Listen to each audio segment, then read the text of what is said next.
It's a funny question, and it's the thing where, I mean, dance is a visual medium anyway.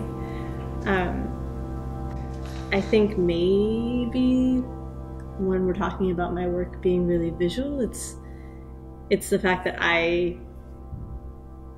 as a choreographer, I don't conceive of the work without the set, the light, the environment. I mean, I rehearse. I choose to work in the situations where I can use lighting from very early on in the piece, and it's hard for me actually to conceive of the movement that I'm working on without the lighting and the sound and the set, and all of those elements need to, for me, evolve at the same time. There are, I think, choreographers who have a real sense of a movement research that's independent, and then the set and the sound and the light come in layers. But for me, they have to all start at the beginning. The seeds of all of them begin, and I develop all of those lines at the same time, and for me, they can't exist separately.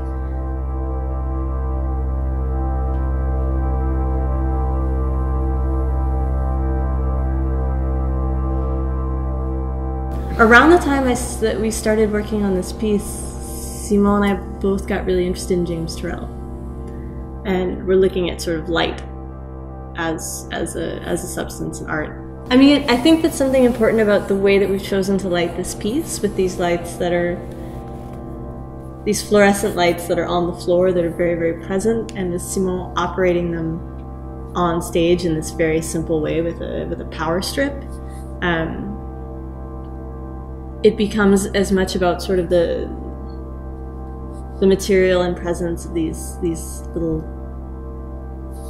fluorescent lights that to us, I think, somehow symbolize a sort of very cold technological environment. It's an office, it's a science laboratory, it's a very kind of a sterile man-made light.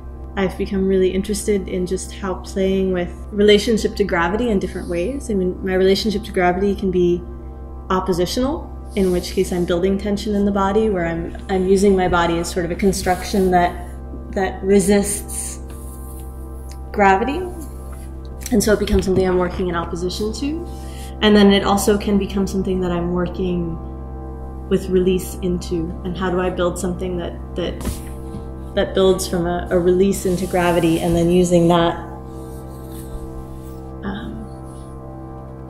to build strength from release. So it's really a physical exploration that approaches the body architecturally, and at the same time I can either dive into that task and stay with a really architectural body, which I do at certain moments in the piece, but then at other times the experience of release can become metaphoric or give way to other images that I think are more poetic. So I'm sort of flipping back and forth between a task-based body and an image-based body, if that makes sense. It's like no, it doesn't. It's